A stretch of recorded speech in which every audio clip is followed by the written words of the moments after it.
Quand les nouvelles s'affolent, Métropole fait le point. Le point tous les matins, à 8h, simultanément sur Radio et Télémétropole. Le point est une courtoisie de MSC Trading et la Banque nationale de crédit BNC. Madame, Monsieur, bonjour. Bienvenue à la rubrique Le Point de Radio et Télémétropole. Merci de votre fidélité et de l'intérêt. Deux groupes d'invités aujourd'hui pour parler du travail de préservation et de valorisation du patrimoine musical d'Haïti. Jean-Philippe Etienne sera avec nous à la deuxième partie de l'émission. Dans un premier temps, c'est le directeur général du ministère de la Santé publique, le docteur Lauré Adrien, avec qui on va aborder pas beaucoup de sujets, mais quelques sujets de préoccupation. On va parler de la diphtérie et d'autres points qui concernent le ministère de la Santé publique. Docteur Adrien, bonjour. Merci parce qu'on a accepté de répondre à l'invitation Métropole. Il faut me préciser pour auditeurs et téléspectateurs que ce n'est que hier après-midi, nous lançons une invitation à la suite de une rumeur. On a vu tout ça tout à l'heure, mais je vais laisser l'opportunité pour saluer le public Métropole. Okay. Merci Wendell. Donc c'est un plaisir pour moi avec vous dans le point aujourd'hui pour me répondre à quelques petites questions que vous pouvez poser. Je vais profiter effectivement pour me saluer les téléspectateurs Télémétropole d'abord et ensuite toute population haïtienne qui a regardé nous et qui a écouté nous là. Nous avons annoncé dans la nouvelle que nous allons parler de diphtérie. Et c'est au parle de nous qui sont liés, qui maladie que liée. Et on parlait de nous évacuer quelques confusions. D'abord, docteur, est-ce qu'il y a une diphtérie en Haïti aujourd'hui là? Je dis, nous ne pouvons pas passer par route, par bois, oui. Réponse là, c'est oui. Mais est-ce que la situation est aussi alarmante que nous veut faire le comprendre? Réponse là, c'est non.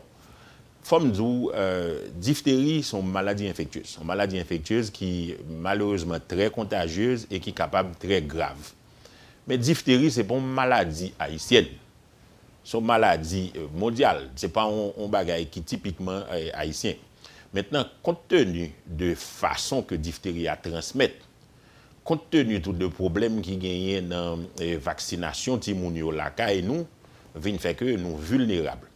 Et vulnérabilité, ça, c'est les mêmes qui expliquaient que depuis quelque temps, nous gagnons des communes dans le pays qui, de temps en temps, ils joignent des cas dans eux. Une ou deux cas par-ci, une ou deux cas par-là.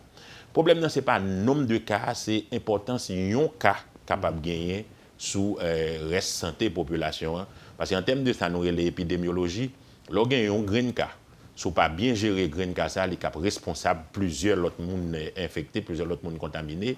Et les gens, des fois, ils ne pas même connaître qui ça a gagné. Et déjà, c'est des gens qui, le plus souvent, dans des zones côté que le système de santé n'est pas très fort, et les gens n'ont pas besoin soins qu'ils ont besoin dans le moment qu'ils ont besoin. Nous-mêmes, comme système de santé, nous avons accès à les gens ou bien les gens ont accès à nous, souvent, ils sont trop tard. Donc, c'est pour ça que nous avons un taux de létalité, ça veut dire les quantités de gens qui ont mouru ici au prend maladie, qui est relativement, je ne vais pas dire élevé, parce qu'il y a des mots employés, mais qui est quand même significatif. Je dis, j'en parlais là, ou en plus que sauter. Moi-même, ça veut dire qu'il y a un pile côté dans le pays que moun mourit déjà de diphtérie. Alors, je parle de ces derniers mois. Ces derniers mois. C'est pas ça que je veux dire. Il n'y a pas un pile côté dans le pays que moun mourit de diphtérie. Mais pas oublier, il y a des gens qui mourent d'une maladie qu'on a contrôlé par un simple vaccin, c'est déjà un monde de trop. Le problème, ce n'est pas le nombre de gens qui mourent, c'est est-ce que les gens doivent continuer à mourir. Les gens mourent pour toutes raisons, les gens mourent et il y a des maladies que malheureusement, quel que soit ce fait, les gens qui arrivent à mourir. Mais diphtérie, sont maladies que sont capables d'éviter, sont capables d'empêcher de rentrer sur le monde. Il suffit que le calendrier de vaccination respecte les gens pour le respecter et que déjà, nous sommes capables de résoudre le problème. Il y a des pays, par exemple, qui font des années, voire même plusieurs dizaines d'années, il y a par exemple un cas de diphtérie. Oui, mais vous avez côté docteur, diphtérie qu'on a éclaté et qu'on a une pénurie de vaccins. Oui, parce que... Espagne, son cas, quoi. Et bon, je ne vais pas aller aussi loin que ça, parce que avant de me retirer paille dans les yeux, il faut me retirer poutre là dans les yeux, pas d'abord. Pas oublier que ce n'est pas tout pays qui fait vaccin. Et là, je parle de pays pan, je n'ai pas besoin de rappeler que nous pas fait vaccin. Donc, vaccin, c'est commandé pour nous commander. C'est importé pour l'importer, il faut que les viennent non transport, il faut qu'il y ait un cob pour payer vaccin. Et là, il y a tout un système pour mettre en place entre les chaînes de froid, entreposage, distribution, etc., pour faire vaccination. Mais il y a non seulement disponibilité vaccin, mais il y a aussi tout volonté parents pour mener les gens à prendre vaccin. De qui ça n'a pas parlé? On a parlé d'un vaccin qui rentre dans le calendrier vaccinal ministère quand un vaccin normal que tout le monde doit recevoir. Le ministère a gratis. Mais son vaccin que tout le monde est supposé prendre en 3 doses. Première dose, il y a autour d'1 mois et demi, 2 mois. Deuxième dose, en 3 mois. Et troisième dose, en 4 mois et demi. Ou vacciné pour la vie? Ou pas vacciné pour la vie, malheureusement. Ou supposé qu'on dose de rappel autour de 18 mois. Et même, gagner l'autre schéma à côté que les petits gens qui rentrer à l'école autour de 5 ans, ils supposé font dose de rappel. Et actuellement, il y a parlé même de une dose chaque 10 ans. C'est-à-dire que il y a un vaccin pour adultes, donc moi-même ou même nous avons supposé prendre un vaccin contre diphtérie. Et ceci, les mêmes recommandé pour renouveler le vaccin ça chaque 10 ans. Mais qu'est-ce qui vient de passer? Ou il doit y avoir un monde qui fait un premier, qui prend une première dose, mais parents, pour des raisons multiples, pas mener les gens à prendre une deuxième dose. On connaît que une difficulté que nous avons dans le ministère, c'est parce que nous sommes obligés à faire des campagnes de vaccination. La stratégie campagne, elle permet de toucher un paquet de monde en même temps, mais elle ne permet pas qu'aucun monde soit suivi. Donc, l'idée, c'est d'arriver à une stratégie côté que le vaccin est disponible dans l'institution de santé, côté que les gens qui prendre un vaccin n'importe qui l'heure et que nous n'avons pas besoin de faire campagne de temps en temps. Parce que la campagne, elle est chère. Docteur Adrien, l'émission, ça nous fait dans le contexte d'une rumeur qui a circulé hier. Avant de nous arriver sous lit, avant de nous arriver sur rumeur, à côté, mais un centre hospitalier qui était même indexé, m'était déplacé personnellement. Mais malheureusement, les gens que je rencontré ont caché la question. Il n'y a pas de faire bruit, il n'y a pas de bas information normale sur lui. On a tourné sur ça tout à l'heure. Et maladie ça, l'entrée sous qui j'en manifesté, quels sont les premiers symptômes? Ils disent nous que la période d'incubation c'est entre 2 et 5 jours que lié. Qui ça y a doit remarquer la caillou pour connaître que c'est maladie ça qu'on gagne et que si l'urgence, si nécessaire pas faite immédiatement, ou capable de mourir. Qui ça qui permet de réaliser que ce soit rien? Il faut me dire tout de suite que les diphtéries sont infections des voies respiratoires, c'est-à-dire qu'il y a un problème qui dans la gorge, dans le côté de respirer. Le premier signe que mon effectivement, c'est difficulté à respirer ça. Et puis, la gorge qu'on vient à pamphler, les coules commencent à gros. Mais signe qui caractéristique maladie, c'est que l'heure où il va dans le centre de santé ou bien dans l'hôpital ou bien quand le docteur, les a examiné mon nan, yo fait mon nan l'ouvrir bouche pour garder en dedans gorge li, yo ouais ça nous relève des fausses membranes. C'est-à-dire que c'est comme si vous avez une sorte de toile araignée blanche qui poussait en dedans gorge mon nan qui tapissait tout en dedans gorge li. Mais ça li presque signe caractéristique de maladie. Donc yo même qu'on dit des fois que pas gain diphtérie sans fausse membrane nan. Donc l'organe diphtérie clinique, c'est-à-dire que les manifestations cliniques ont commencé, ou avoir une fausse membrane. Et puis évidemment, il y a des gens qui, certaines fois, ont la fièvre, tout, etc. Mais comme son maladie qui est hautement contagieuse, et j'aime vous dire qui entraîne la mort par sa nourriture asphyxie, donc il empêche les gens de respirer, son maladie a déclaration obligatoire. Et où tu parles de rumeurs qui te gagnent dans la capitale là, non, mais avant. Pas d'avler nous parler de rumeurs, nous parler de réalité question. Et alors, ça me carré les rumeurs, c'est que une information qui a circulé. Et alors nous-mêmes, je travaille là tout le temps que une information nous pas aller à la source pour nous donner la donne, nous mettre sous dos rumeurs jusqu'à ce que nous-mêmes nous gagnons éléments par nous qui confirment ça nous se dit, ça ne peut pas parler de rumeurs encore. C'est vrai que c'est une information qui n'a pas été fondée dans un certain sens, puisque en pile dans sa audience, c'était vrai. en pile dans ça, dit que c'était effectivement. Information beaucoup plus fondée, c'est ça. Nous pour aller.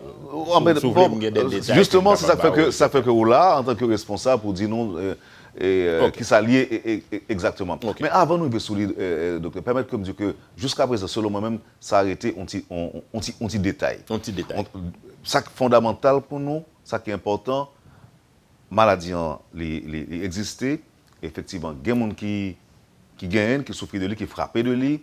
Maintenant, qui j'en ai qu'à éviter de plus de dégâts? On connaît, on apprend que il y a des dispositions qui étaient prises au niveau du centre hospitalier en question.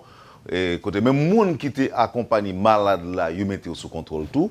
Donc maintenant, pour le grand public maintenant qui suivre nous là, parce que son maladie qui est capable de tuer rapidement d'après ça, j'en dis nous là, sont des difficultés respiratoires et pour capable bailler monde facilement, donc son danger que les. Ma bonne information. Actuellement, présentement, pendant que nous parlons, le ministère a une campagne de vaccination contre diphtérie qui est en cours. La campagne l'a faite dans tout le département, pour ne pas dire dans presque tout le département. Et actuellement, il est supposé faire dans 9 départements. La campagne concerne 40 communes. C'est 40 communes que ont ciblées, que soit il y a une ou deux cas qui étaient déclarés dans eux, soit ils sont limitrophes avec des communes qui ont l'autre cas, ou bien ils ont des cas suspects. Mais, nous avons dit tout à l'heure que une campagne de vaccination sont qui coûtent comme. Et si vous voulez une idée, par exemple, campagne ça pour 40 communes, li coûté, en fait, estimation budgétaire, li un petit peu plus que 46 millions de gouttes. Et vous avez un département, comme le département de l'Ouest, par exemple, qui lui-même qui loue, parce que nous avons l'Ouest, nous avons la zone métropolitaine, et le département de l'Ouest lui-même en tant que tel. Donc, il y a une institution zone métropolitaine, plus il y a l'autre institution département, qui pour lui-même seul prend près de 40 à 45% de budget, ça, donc environ 17 millions de gouttes. Maintenant, nous avons parlé d'approvisionnement en vaccin. Il y a une difficulté qu'on rencontre dans faire vaccin venir, c'est ça nous relève médecin chaîne de froid. Ça veut dire que le vaccin a une température pour le conserver depuis côté le sorti, côté au produit là, jusqu'à côté qu'on pourra l'utiliser là. Donc, tout ça m'a des logistiques, m'a des infrastructures. L'aime des infrastructures, ça veut dire que faut gagner un centre d'entreposage là, faut gagner un camion qui peut transporter vaccin, faut gagner un vaccinateur, faut gagner un monde qui pourra faire sensibilisation dans la population, etc., etc. Donc, c'est des activités qui budgétivores, c'est-à-dire qui coûtent beaucoup d'argent, sans compter du fait qu'il faut acheter vaccin parce que nous pas produit vaccin. Maintenant, si nous sommes vaccinés, si calendrier de vaccination est respecté, ou bien garantie que on va arriver par contrôler maladie ou bien même éliminer parce qu'il y a des pays qui arrivent à éliminer complètement. Mais pour calendrier de vaccination respecté, non seulement santé publique il faut pas pour le faire, c'est-à-dire mettre vaccin disponible pour la population, ce que nous arrivons à faire, que nous avons essayé de faire avec l'aide de certains partenaires, particulièrement l'OPS, OMS, qui est presque financé campagne qui a fait actuellement, et même l'UNICEF tout qui financé, mais à un moindre mesure, à un niveau un petit peu plus bas que l'OPS. Mais ça, c'est des détails que nous n'avons pas besoin d'entrer là. Docteur, excusez-moi. Vaccin, ça va parler à la. Si je prends un vaccin contre diphtérie, je respecte tout le calendrier. Est-ce que je suis toujours exposé? Est-ce que j'ai toujours une possibilité, malgré le vaccin que je prends, pour attraper la maladie? Si le calendrier vaccinal ou vaccination bien respecté, c'est-à-dire que si vous faites dose de rappel ou chaque 10 ans, comme je dit tout à l'heure là, ou immunisé contre la maladie. Donc, même si pour une raison ou pour l'autre, vous êtes en contact avec la maladie, corps en mesure pour lui synthétiser, en tout cas pour lui sécréter, ça des anticorps qui pour permettre qu'on résiste ou bien qu'on lutte contre la transmission de la maladie parce qu'on est pour un vaccin. Sous réserve de tout dégât que ça a fait, on va remarquer que moi très précautionneux dans la parole, dans la question que m'a posée, et peut-être pas le comprendre tout. Mais peut-être que je me pose une question ça. Il y a un monde, par exemple, qui a une diphtérie. Il est capable de tout le monde qui est dans l'environnement immédiat lié à la maladie. Surtout que si le monde n'est pas immunisé, j'en suis dit là.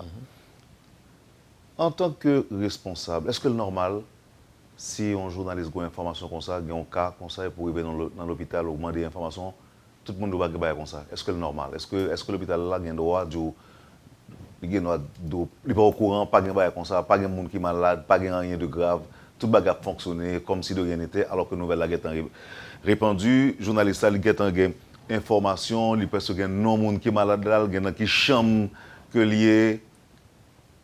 Est-ce que normal? Réaction ça, est-ce que normal? Je ne peux pas répondre si c'est normal, si c'est pas normal. Sauf ça m'a besoin d'elle, c'est que en matière de gestion d'information, on connaît tout le monde n'a pas la même opinion sur la question.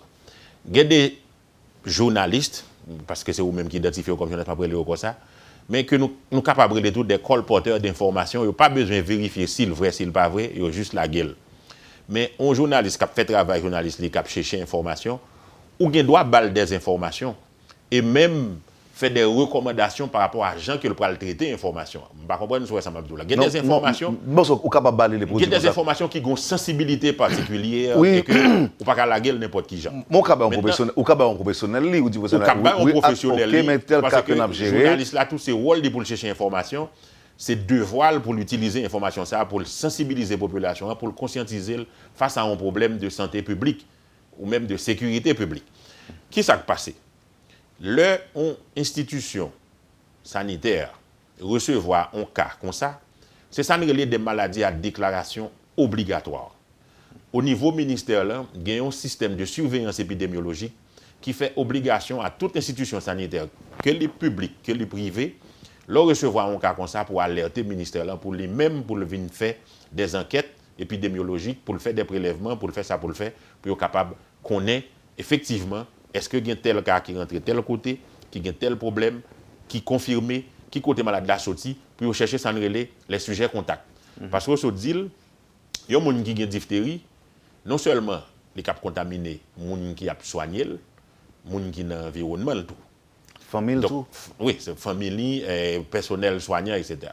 C'est pour ça, pour nous retourner sur rumeur qu'on a parlé tout à l'heure, je pense que le ministère, ce n'est pas que je pense, même certain que le ministère fait exactement ça qu'il doit faire dans le cas. À partir du moment que rumeur l'a couru, le ministère, à travers la direction, en fait, la section d'épidémiologie du département de l'Ouest, dépêcher des enquêteurs, ou bien un épidémiologiste avec un assistant dans l'institution de santé qu'on a parlé, qui a collecté l'information. Mais on connaît que jusqu'à minute n'a pas parlé avec moi là, il peut confirmer que c'est ça mon nan vrai. Or, en matière de prévention, en matière de santé, prévenir vaut mieux que guérir. Ou pas qu'attendre le moun nan fin gon problème avant pour commencer à gérer ou commencer à gérer avant. C'est pour ça que yo obligé mettre moun ça sous traitement, entourage moun nan y a chercher pour yo ba yo traitement tout et même personnel soignant, yo prend des dispositions pour personnel ça capable de protéger tête li. Et c'est ça aurait dans le langage là, isolement malade là. Et moi bien content faire précision pour vous parce que moi lis effectivement notre copaléen qui est signé de Haïti 24 si moi rappelle exactement qui dit que le ministère de la Santé publique mettait l'hôpital en quarantaine. Le ministère n'a pas mis l'hôpital en quarantaine et à ma connaissance, il n'a pas mis l'hôpital en quarantaine. Ça tape un problème de santé très grave, il a mis l'hôpital en quarantaine. Parce que l'hôpital là, ce n'est pas graine maladie ça seulement qui la donne et ce n'est pas genre de maladie ça seulement qu'il recevoir. Mettons l'hôpital en quarantaine, ça alors la nuance docteur, en tout profiter au cas mettez un patient en quarantaine. Au cas mettez un patient en isolement, en non-structure sanitaire. Mais en isolement, pas veut dire que vous malade la jeter dans coin pour colle, comme si soit pas un isolement dans tel isolé ou jeter. Isolement veut dire qu'on prend des mesures sanitaires côté moun qui rentrer dans salle malade ça. Il y a des habits spéciaux, des blouses pour mettre, que vous pas aller dans l'autre salle avec vous. Vous mettez gants, vous mettez masques, vous prenez des précautions pour protéger tête vous, pour vous même pas venir des agents de distribution de maladies. Ou de propagation. Et c'est ça l'isolement. Mais docteur, pendant qu'on dit que vous pas capable de mettre l'hôpital en quarantaine, et vous entendez dire qu'il y a de villes, même si ce n'est pas fait souvent, que vous mettez en ville en quarantaine. Bon, je ne peux pas compter de ça, mais si vous dites comme journaliste, c'est que l'information est livrée. Mais si vous mettez une ville en quarantaine, il faut savoir. Non, mais est-ce que c'est possible? Pour mettre une ville en quarantaine, il faut que la ville, ça, l'État, une épidémie ou bien un bagage qui constitue un risque grave pour tout le reste du pays. Mais d'accord, mettons une ville en quarantaine, ça veut dire tout fermer, rentrer, sortir ville pour empêcher la migration interne, c'est-à-dire que personne ne peut pas rentrer, personne ne peut pas sortir. Faut d'abord que ou tu as une preuve que tout citoyen dans la ville ça représente un danger pour le citoyen pays et que ou tout mettez tout en quarantaine. Mais c'est très difficile pour mettre une ville en quarantaine compte tenu de l'interaction qui gagne non seulement différentes villes de même pays, mais entre villes de pays différents. Donc, mais en ce qui concerne, pour le cas d'hier, il n'est pas question de ce centre hospitalier, il n'a pas été mis en quarantaine. Par contre, il a été isolé. Il a isolé malade là. Ce qui est une mesure sanitaire normale dans le cadre de toute maladie infectieuse à contagion, contagieuse, et surtout dans le cas de diphtérie qui est capable de des conséquences graves. Donc, ceci dit, la réaction de l'hôpital a été correcte. La réaction de l'hôpital a été correcte à partir du moment que yo recevoir malade là, yo alerté autorité sanitaire yo qui yo même fait ça pour faire. C'est exactement conduite à tenir là dans cas ça. Ou aller sur les lieux, ou vérifier cliniquement est-ce que ça yo dit en lui semble ça et vous faites des prélèvements pour faire des analyses. Pendant que je parle avec vous, l'analyse est en cours. C'est-à-dire que pour qu'on gagne confirmation que c'est ça, je ne pas dire que c'est pas ça, je ne pas dire que c'est ça. Mais pour dire que c'est ça, il faut que c'est le laboratoire qui vérifie que le microbe là est joint effectivement quand il est malade ça. Et heureusement, le laboratoire national ministère de la Santé publique qui est dans Delma 33 gagne capacité technique et humaine pour le faire diagnostic là, même si c'est des tests sophistiqués. Alors, ça me donne on dit précision auditeur, voyez pas moi là, mais à ce moment-là, il s'agissait de Ebola. Et il dit début des vaccinations dans une ville sous quarantaine en Sierra Leone. Oui. Donc ça veut dire que la possibilité d'exister pour mettre une ville en quarantaine. Mais pas oublier, ça me dit tout connaît que le problème qui est dans la ville, ça représente un danger pour tout le reste pays. C'est-à-dire que vous connaissez Ebola, quand même, il y a une différence énorme entre Ebola et diphtérie, mode de transmission, propagation et taux de létalité, etc. Effectivement, ce n'est pas la même ville là où tu mets en quarantaine. Vous songez qu'il y a des pays limitrophes qui même mettent pays ça en quarantaine. C'est-à-dire que vous fermez l'aéroport, vous n'avez pas même accepté migration, population entre pays ça à d'autres pays. Effectivement, il y a certaines situations épidémiologiques côté que solution, il est capable de demander que... Maintenant, docteur, en tant que directeur général dans le ministère de la Santé publique, comment rassurer la population, je dis, par rapport à cas hier là, sans cas dire? D'abord, pas de panique. Il n'y a pas de situation de panique, pas de épidémie de diphtérie dans Port-au-Prince, ni dans aucune institution, ni dans l'aire métropolitaine. Il y a quelques cas qui sont signalés dans des communes de l'aire métropolitaine. Je dis de l'aire métropolitaine, c'est-à-dire du département de l'Ouest plutôt. Et malade ça, que n'a parlé de l'IA, mais il y a des informations bien précises, c'est un cas suspect. Souvent, on n'a pas fait différence entre un cas suspect et un cas confirmé. Les malades suspects que le problème, ça ne veut pas dire qu'il y a un problème. Non. Mais les docteurs suspects que le malade a un problème, il n'est pas obligé de tant de problèmes confirmés pour le mettre sous traitement, surtout si le traitement est disponible, il est accessible, il est bon marché et il n'y a pas trop de complications pour la vie malade là au cas où ce n'est pas ta problème ça que le t'a gagné vrai. Donc on une formule en médecine, il y a toujours dit prévenir vaut mieux que guérir, mais plutôt pécher par excès pour pécher par défaut. Plutôt traiter un monde qui n'a pas de diphtérie au lieu que pas traiter un monde qui vient révéler par la suite que c'est diphtérie que le dégât. Maintenant, si nous mettons de côté schéma classique qui c'est vaccination pour empêcher qu'on gagne. Quel comportement, par exemple, nous devons gagner, même si pas gagne épidémie, même si pas gagne un cas confirmé ou avéré? Premier conseil que nous avons, c'est que si vous avez suspect qui t'a semblé ça, ce qui est capable très difficile pour un profane, parce que c'est l'organe dans la bouche ou après membrane, etc. D'abord, commencez par mener les gens dans le centre de santé ou bien dans l'hôpital ou bien par un docteur pour confirmer qu'il y a un risque là, etc. Et deuxièmement, commencez par précaution. Parce que qui a une maladie à transmettre, ce n'est pas contact direct. Soit par des gouttelettes de salive ou bien par contact direct. Autrement dit, si vous n'êtes pas jamais en contact avec un monde qui a une diphtérie, ou pas un risque pour prendre diphtérie. Mais si vous êtes en contact avec les gens, vous avez des porteurs sains. Ça veut dire que vous gagnez microbe là, vous êtes capable de bailler, mais vous même vous pouvez faire maladie. Et c'est ça qui fait que depuis que vous avez un cas, même si son cas suspect, avant même que vous confirmez, vous traitez de façon préventive l'entourage. Médicaments simples, li exister, li pas cher et li facilement disponible. Ça qui est un petit genre plus difficile, c'est le sérum antidiphtérique, le sérum pour bailler pas cher.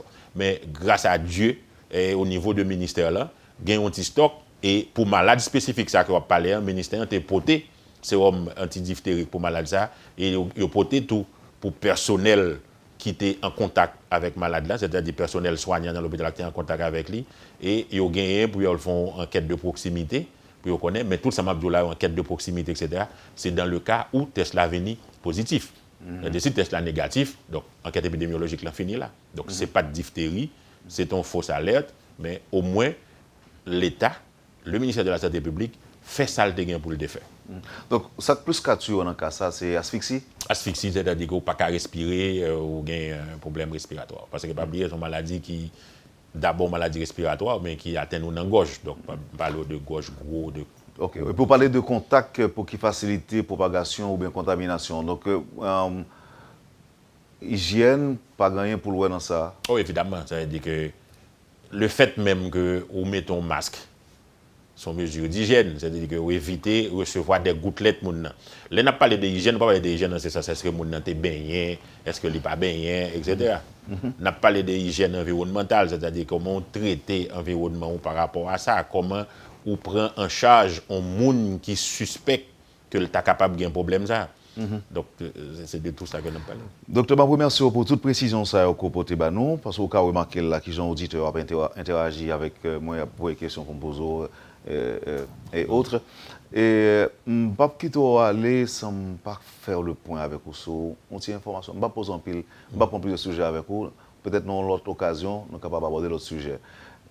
Il y a une information qui a circulé, je ne vais pas dire oui, mais pas ça. Il y a une information qui a circulé qui fait quoi que jeudi, le ministère de la Santé publique arrive à récupérer plusieurs millions de gourdes qui étaient sous des chèques zombies, si je dis ça comme ça. D'abord, nous avons même envie de dire que je presque confirmer que c'est vrai. Si la question aujourd'hui, c'est à combien de millions nous récupérés, effectivement. Et deuxièmement, l'argent, ça ne va pas avec. Je ne veux pas décevoir, je vais dire ce bagage. Donc, il plus un rôle technique. Et là, on a pris nos questions administratives. On connaît effectivement des montants, des chèques que le ministère a récupérés en tant que ministère de la Santé publique récupéré pour le trésor public. Mais là, on a parlé de chèques zombies, il faut que nous clair. C'est pas. Il y a des zombies déjà. Il y a des zombies, des gens qui n'ont pas jamais existé, que vous mettez dans le système, ça c'est vrai zombie. Il y a des zombies, des gens qui étaient dans le système, mais qui n'ont pas produit rien encore pour le système, mais que chèque continue à sortir et que malheureusement, pour une raison ou pour l'autre, chèque ça a été passé. Le ministère de la Santé publique, le ministère a pris une mesure très courageuse d'ailleurs, que le gouvernement a décidé que il n'y a pas fait transfert électronique sous compte mounion encore à payer par chèque. Le ministère, en personne, a pris une mesure, il voyait des délégations dans le ministère là, à porter chèque dans le département, de façon à ce qu'ils soient capables de vérifier que physiquement, ils sont présents dans l'institution, à travers feuilles de présence, à travers observations physiques réelles. Ça te vient montrer qu'effectivement, il y a un lot de chèques qui pourraient aller dans l'institution et que mettre par exemple mettre pied dans l'institution. Donc chèque ça évidemment il retourné dans le ministère qui lui-même retourné dans le trésor public. Qui montant ça y est, moi pour tout information parler d'environ 200 millions de gourdes. Peut-être c'est aux environs de ça, même pas un chiffre exact. OK. Mais qui ça a fait? C'est lui gagne, c'est lui gagne tout. Mais comme ça, est-ce que est disponible pour le ministère puisque il était dans l'enveloppe budgétaire non? On dit que comme ça, il est disponible pour le pays. Et si le ministère a besoin, et que le ministère a des besoins, la responsabilité des gens qui au monde de l'État, c'est faire tout ça qui est possible pour mettre des moyens à disposition du ministère. Comme là, pas forcément rentrer dans la caisse ministère là en tant que tel. Malgré que était déjà dans le budget non? Oui, mais il était déjà dans le budget, mais le budget, il est sorti d'un budget national. Oui. Ça veut dire que mais c'est ça, de budget national, non? Moun qui ba ou, non seulement il ka reprend, mais il ka toujours rebat encore. Oui, c'est-à-dire que le fait que surplus d'argent. Ou par contre, surplus d'argent. Pourquoi honnêtement que nous avons un surplus d'argent dans le pays ça, avec tout besoin que nous avons? Bon, au contraire, c'est ça. Attendez, DG, je ne vais pas faire dans le calcul, dans le chiffre. Je ne vais pas tourner dans ça. Mais il y a des petits bagages, par exemple, je vais essayer de comprendre. Si par exemple, pour le fonctionnement du ministère, tu as 300 millions dans le budget, si tu as 100 millions pas utilisés, tu as 200 millions que comme ça, empoché, encaissé. L'autre 100 millions, il était déjà disponible pour le ministère. Ça qu'empêche, par exemple, au niveau du ministère, nous prenons 100 millions secrétaires, nous faisons une augmentation, ou bien nous faisons de nouvelles nominations, parce que nous toujours en train de parler, je dis que il y a des problèmes de... Wendell, on serait... Par contre, ces questions, moi non plus, mais on serait très heureux si le calcul était aussi simple et si gestion budgétaire était aussi simple, aussi facile. Je ne suis pas un spécialiste en budget ni en économie. C'est ce que je me dis, c'est que... Moi non plus. C'est ce que je me dis, c'est que comme ministère de l'Éducation nationale, comme direction générale de la police, comme ministère de la Santé publique qui a parlé de chèques récupérés, l'argent retourne au trésor public. Maintenant, quand l'argent est retourné au trésor public, l'argent appartient à l'État, l'argent appartient au pays, en quelque sorte. Maintenant, il appartient à ceux qui ont gérer question budgétaire qui a fait budget pour eux-mêmes pour connaître qui pour le redistribuer comme ça. Mais pas oublier, ministère de la Santé publique, budget, les sorties de budget national, là, m'a résolu encore. Donc, budget national, là, selon le peu d'informations que je connais ou bien que je gagne sur question, les bâtis sur des prévisions de rentrée. Donc, si prévision de rentrée ça n'est pas respectée, donc c'est normal qu'on soit capable de arriver à un certain moment qu'on ait des problèmes. Mais pas quoi c'est aussi simple que le ministère a récupéré 100 millions de gouttes, donc ça veut dire qu'il y a 100 millions de gouttes en plus, et qu'avec 100 millions de gouttes, le ministre est capable de prendre et décider qui côté la réaffecter. Non. Une fois que le budget est voté, au plus haut niveau de l'État. Plus haut niveau de l'État, ça va poser question. En tout cas, pour les poser pour la santé publique, les poser pour la police nationale, les poser pour le ministère de l'Éducation nationale également. Donc, si je comprends l'explication, ça, il est valable pour l'autre secteur, ça autour. Non, même il y a des explications valables. Même pas si elle supposé valable parce que tout budget est sorti dans le budget national. Non, explication qu'on a là, oui. Donc, c'est des gens qui ne peuvent pas travailler encore, et puis chèque continue à permettre pour eux. Donc, c'est ça lié. Par contre, qui cas de figure qui gagne dans l'administration, ça que bon, de toute façon, on ne peut pas travailler dans eux, par contre, qui ça passe dans eux. Mais même pour le ministère de la Santé publique, parce que là, on a dit chèque zombie, c'est comme si il y a des gens à un certain moment qui ont une bonne volonté, qui mettaient des gens qui n'ont pas existé. Donc, ce n'est pas le cas. Sous chèque là. Pour le ministère de la Santé publique, ce n'est pas le cas. C'est des gens qui abandonnent le poste, c'est des gens qui parfois même qui décédent. C'est des gens qui ne pas qu'à dire retraité parce que si le retraité son processus administratif normal, donc salaire là l'a coupé, le pour le couper, chèque la pas mettre encore, mais la plupart c'est des gens qui partent. Mais comme c'est transfert qu'on fait sous compte puis comme l'a transféré chaque mois, institution côté travail là pas jamais rapporter que moun ça pas jamais vinn travail pour un niveau central, il prend des mesures qu'il faut pour bloquer le transfert là, donc le transfert a continué. Est-ce que c'est une bonne chose, directeur, le fait qu'on arrive à découvrir que arriver à récupérer ces montants-là? Ah ben oui, c'est une bonne chose. C'est une bonne chose d'abord pour l'État qui commence à mettre l'ordre dans ses finances, dans l'administration. C'est une bonne chose aussi. C'est un bon message aussi pour les gens qui partent au travail et qui pensent que vous avez une garantie que vin travail ou pas vin travail m'a touché, donc je choisis pas vin travail. Et il y a un plus bon bagage qui arrive, c'est une décision que l'État prend pour désormais l'administration publique, tout le monde touché par chèque. Quérable en personne. Circulaire primature est bien clair sur ça et que c'est les gens même qui vont chercher chèque. Parce que c'est logique. Ou pas mandat. Soit travail dans l'institution, ou vient chaque jour, ou pas en vacances, ou pas en congé maladie, ou pas en congé, etc. Pour ça, son monde besoin chercher chèque pour. Ou vient là chaque jour, n'importe qui l'a bien temps pour chèque. Docteur Adrien, ma Pablo, c'est directeur général du ministère de la Santé publique. Merci infiniment parce que vous êtes disponible pour Métropole. Merci à Télémétropole, merci Wendell, et puis merci à tous les téléspectateurs qui étaient pris le temps pour écouter nous. Et qui profite de l'explication qu'on a tout. M'espérer ça parce que c'était but exercice là. C'est ça. Merci encore une fois. Merci. Voilà, madame, monsieur, c'est le temps de la pause. Au retour, Jean-Philippe Etienne sera avec nous pour nous parler du travail de préservation et de valorisation du patrimoine musical haïtien piloté par la Fondation Odette Roy Fonbrois. Merci de l'intérêt. À tout de suite, après la pause.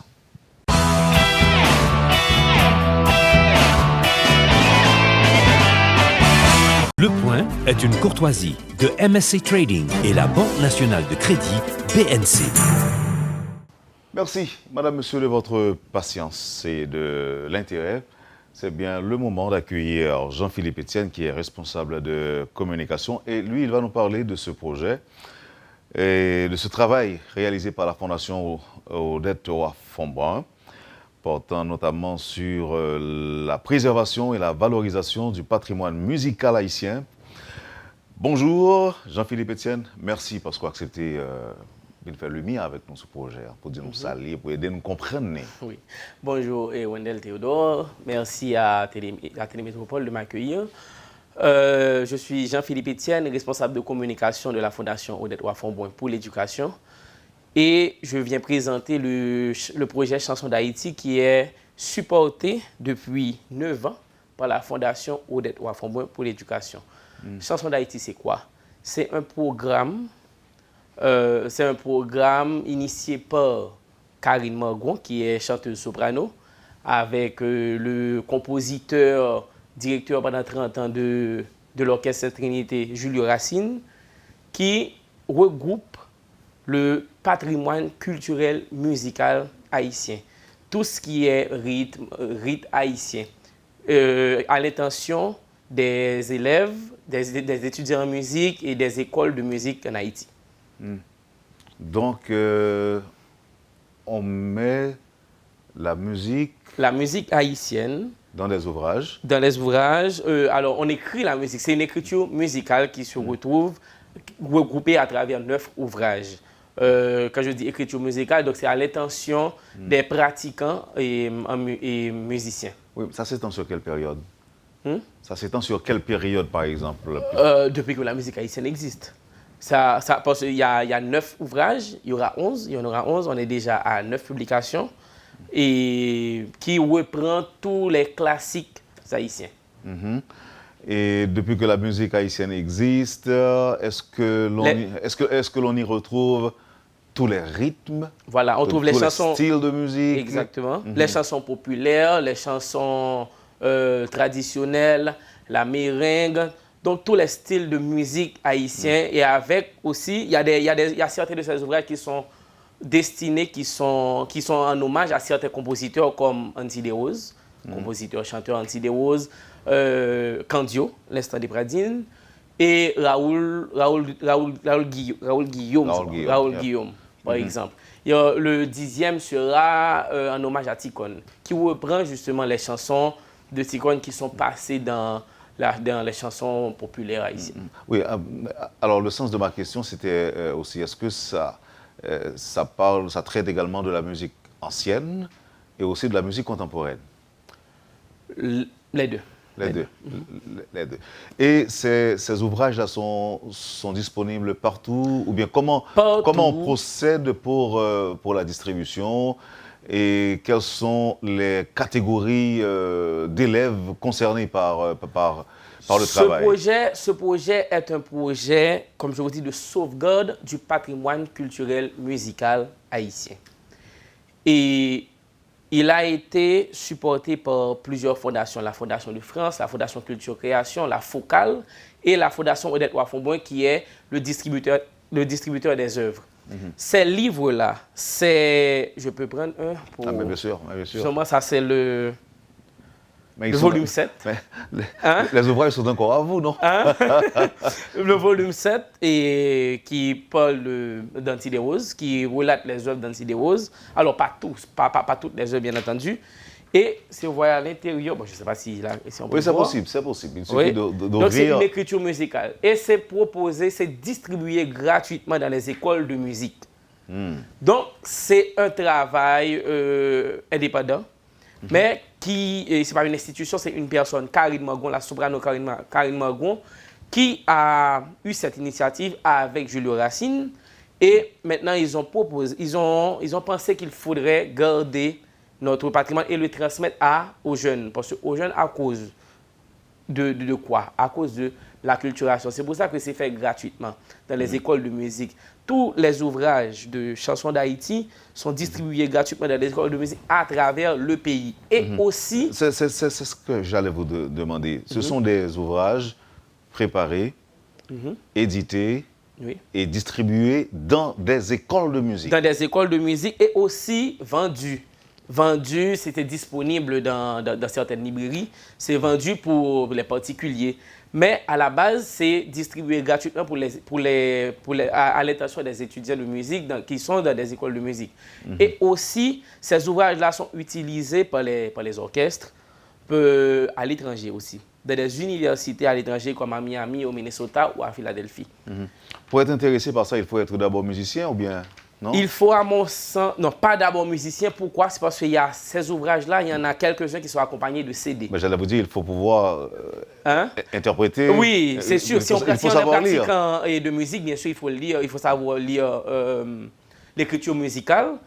Et c'est d'une part, mais si on est un simple mélomane, il y a certains ouvrages qui sont accompagnés de CD. Qui justement sont là pour aider l'étudiant et l'apprenant et le professeur. Et aussi tout profane. Pourquoi pas? Parce qu'il y a les CD qui sont quand même... C'est la chanson que tu écoutes dans les CD. Et il y a aussi les paroles. Ce n'est pas seulement l'écriture musicale, il y a aussi les aussi paroles. Des textes. Je vois des textes aussi. Je vois des textes aussi. Mais comment faire ça? Comment distribuer ça gratuitement alors que je sais que ça a un prix quand même, ça coûte de l'argent pour réaliser ce travail. Voilà pourquoi nous avons le support de la FOCAL, de la Fondation de France, la Fondation Culture Création. J'ai peut-être oublié 2 ou 3, mais on a c'est le concours de sponsors de diverses entreprises qui aident à produire ces ouvrages-là. Et on a réalisé ce travail dans 2 ans, dans 3 ans ou dans 6 mois? Dans 9 ans. En tout, là maintenant, les 9 ouvrages, il en reste 2. Il y aura 11. Le dernier paraîtra en 2019. Les 9 ouvrages déjà produits sont produits en 9 ans. C'est un travail de recherche continue et qui a donné naissance à 9 ouvrages pour l'instant. Est-ce que le fait de mettre ces chansons ou encore de les imprimer, de réaliser des ouvrages, est-ce que ça garantit la pérennité des œuvres? Absolument, absolument. Pourquoi? C'est parce qu'on veut passer avec Chansons d'Haïti de l'oralité à l'écriture. On dit toujours que les paroles s'en vont et l'écriture reste.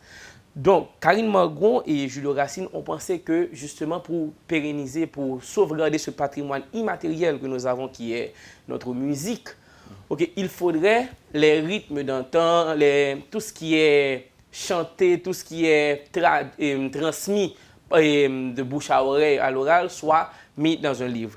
Et ça a porté fruit. Pourquoi? C'est parce qu'il y a déjà 5 concerts qui sont déjà réalisés. Ces ouvrages-là sont exploités en Europe et en Amérique du Nord. Il y a plusieurs autres, je peux dire, groupes, plusieurs orchestres étrangers qui sont intéressés à bien sûr, quand on est musicien, on est intéressé à toutes les musiques, donc à produire des concerts relatifs à ces livres-là. Donc, on pense qu'à travers ce travail de sauvegarde du patrimoine, qu'on a réussi quand même à pérenniser la culture musicale haïtienne. Et comment on procède pour la distribution à l'étranger de ces œuvres? Non, c'est à travers la Fondation Odette Ouafonboin. La Fondation, je fais un clin d'œil à la Fondation qui existe depuis plus de 10 ans. La Fondation Odette Ouafonboin, nous sommes là pour encourager, pour supporter toute activité ayant rapport à la sauvegarde du patrimoine, que ce soit musical, historique d'Haïti et aussi à l'éducation de la jeunesse. C'est quand même Odette Ouafonboin, tout le monde sait qui est centenaire doyen de l'éducation en Haïti. Donc, ça rentre dans la ligne de mire de la Fondation. Et là, Je sais que Odette Roy-Fonboin a fait depuis les années 80 la promotion du combitisme. Est-ce qu'il y a un rapport entre ces œuvres-là? Tout à fait, tout à fait. Même dans ces œuvres-là, tu vas trouver aussi des rites que, tu sais que le combitisme, le mot combite vient de cette pratique qu'on a dans ce qu'on appelle l'IRPI, où les paysans se mettent ensemble. Et il y a des chants qui, très souvent dans la combite, il y a des chants qu'ils chantent pour se donner du courage. Et on retrouve certains de ces chants-là. Okay? Et encore, qui dit combite, dit union, dit tête ensemble. Donc, Karine Morgon, elle ne peut pas faire ce travail seule. Elle s'est associée à plusieurs musiciens, à plusieurs compositeurs, à plusieurs chanteurs pour réaliser jusqu'à présent 7 ouvrages de chansons d'Haïti. Donc, et d'autant plus que c'est quelque chose qui est distribué gratuitement, qui va directement au bénéfice des apprenants en musique. Et je pense que la Fondation a trouvé ça tout à fait juste d'accompagner ce projet ô combien noble, je veux dire, de Karine Morgon, en investissant son temps, même son énergie et tout, dans la diffusion de ces œuvres-là qui vont évidemment garantir la pérennité de notre culture musicale. Qu'est-ce qui va se passer demain? J'ai appris qu'il y aura un spectacle. Ah oui, demain, ce sera le dernier concert Chansons d'Haïti. Ça, et mon titre Coda, la petite queue, c'est ce qui finit. Le concert Chansons d'Haïti, c'est à Le Vilat. Le Vilat, demain soir à 7h PM. L'admission est à 1250 €. Alors, qu'est-ce qui va se passer? Qu'est-ce qui va se passer? Karine Morgon. Est-ce que les chansons qui se trouvent dans ces ouvrages seront exécutées, interprétées ou autres? Alors, on ne va pas dire, parce que c'est quand même une centaine de chansons. Sur 9 ouvrages, c'est quand même une centaine de chansons, donc c'est impossible d'interpréter 100 chansons en une soirée. Donc, de la musique traditionnelle à la musique folklorique, en passant par les meringues, tout cela sera interprété pendant un spectacle qui va durer à peu près 2 heures. Je ne dis c'est pas toutes les chansons qui vont être chantées, bien entendu, mais c'est Karine et ses amis musiciens qui vont présenter la plupart qui vont reprendre, je peux dire, la plupart des titres de ces 9 ouvrages déjà publiés. J'ai lu quelque part qu'il y a eu également du carnaval de salon. On pourra écouter du carnaval de salon aussi. Oui, je pense parce que c'est tout ce qui a fait, c'est toute la musique qui a marqué toutes les générations. Tout ce qui constitue le patrimoine. Ce carnaval de salon, je ne peux pas m'en dire beaucoup parce que, donc peut-être que c'est à moi aussi que je vais découvrir c'est quoi le carnaval de salon. C'est peut-être même pas de mon époque. Donc elle va reprendre ces rythmes-là. Et dans le cadre de ce spectacle, de ce concert qui va avoir lieu demain à Le Vilat, est-ce qu'il y a une catégorie de personnes? Est-ce qu'il y a une catégorie qui est ciblée? Ou est-ce que c'est ouvert au grand public? On n'est pas ciblé, oui. On est ouvert au grand public. Pourquoi? Parce que la musique, elle est universelle. La musique, je pense que... J'espère que tout le monde aime la musique. Donc, il y a une catégorie qui pourrait être davantage intéressée, qui est cette catégorie justement de membres d'orchestre, de pratiquants de musique. Mais c'est un concert ouvert à tout le monde. À tous les mélomanes. À tous les mélomanes qui aimeraient... pas mélomanes seulement, hein, on va dire aussi aux curieux qui aimeraient, aux curieux d'Haïti, parce que quand même, quand on vit dans un pays, on doit savoir tout sur sa culture. Donc, même quelqu'un qui ne serait pas mélomane, mais qui serait, par exemple, intéressé, même dans un autre domaine, à l'histoire d'Haïti, l'histoire musicale du pays doit nécessairement t'intéresser. Donc, on pense que vraiment, dans un souci d'éducation, dans un souci d'apprentissage, dans un souci de relaxation aussi, c'est quand même la musique, on invite le public à participer à ce concert au Vilat demain soir à 7h PM. Et vous avez dit que c'est le dernier? C'est le dernier en principe, alors c'est ça. Donc il y a eu une série. Ah oui, il y a une série, il y a eu 6 grands concerts déjà, je pense. Et aussi... Et l'accueil a été comment? La salle toujours bondée, hein. Ça, vraiment, et on a la preuve justement que toutes les salles, et ça a toujours attiré surtout un grand public de connaisseurs avant tout, et aussi de simples curieux qui sont venus regarder, qui sont venus apprécier la musique haïtienne. Parce que cette musique haïtienne, et ce projet est d'autant plus important que maintenant, en 2018, notre société, surtout la jeunesse, subit une acculturation mais vraiment démesurée. Voilà. Et là, parce qu'on prend quand même d'autres rites qui sont étrangères, d'autres rites étrangers auxquels on accorde l'attribut créole. Par exemple, on dit tel bagage créole, on dit R&B créole, bien rap créole, c'est pas que j'ai quelque chose contre ces rites-là, mais qu'on le veuille ou non, c'est pas notre culture. Donc, c'est ce travail encore que Karine essaie de faire, et demain, et elle voudrait justement que cette diffusion soit encore plus élargie. Et on pense qu'on réussit petit à petit parce qu'on l'utilise, pas seulement en Haïti, parce qu'il y a la communauté haïtienne dans la diaspora qui l'utilise. Karine a été chantée jusqu'en Bulgarie. Elle a été chantée... Alors, la soprano, Karine Margon, elle a été en Bulgarie, elle a été invitée à l'ambassade d'Allemagne, elle a été en conférence à Berlin.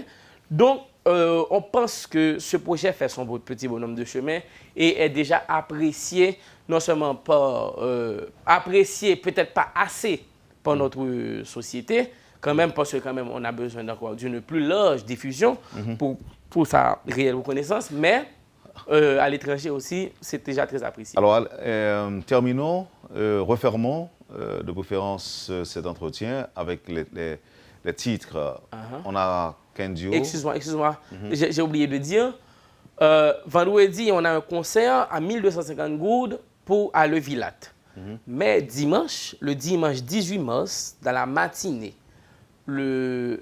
à Saint-François d'Assise, au collège Saint-François d'Assise, on a ce même concert à seulement 150 goudes. C'est principalement pour les étudiants. C'est encore dans l'optique, justement, d'intéresser les jeunes à cette éducation. Il y aura deux activités, là.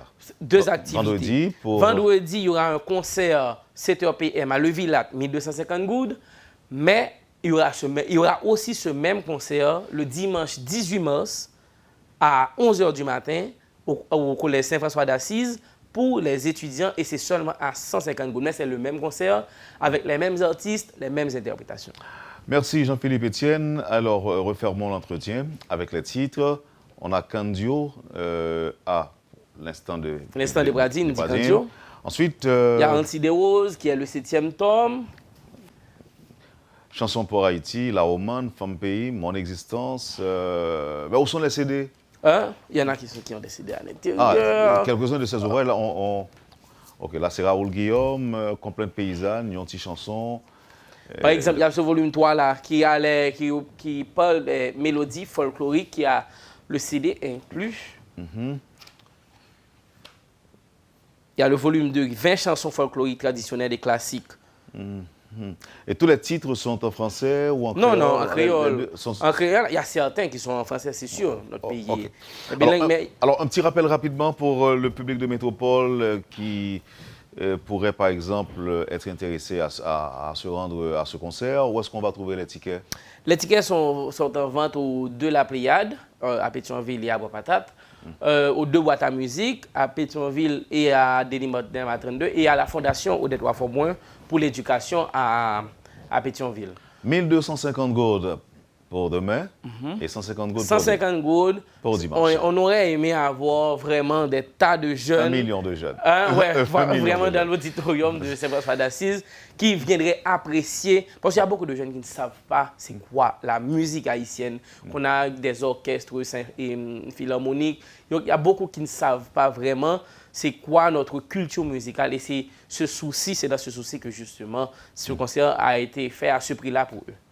Merci Jean-Philippe Etienne. Je rappelle que vous êtes responsable de communication de la Fondation Odette Waforboin.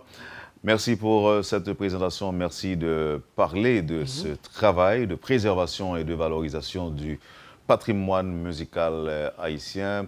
Un travail appréciable et apprécié également le travail de la Fondation Odette Wafo. Merci. Merci beaucoup. De nous avoir parlé. Merci. Vous avez suivi, madame, monsieur, la rubrique Le Point de Radio et Télémétropole. Deux groupes d'invités ce matin. Dans un premier temps, le docteur Loury Adrien, directeur général au ministère de la Santé publique. Et dans un second temps, Jean-Philippe Etienne de la Fondation Odette Roy-Fonbrun. Merci de l'accueil. Merci de nous avoir accueillis. Passez une excellente journée avec nous et à demain.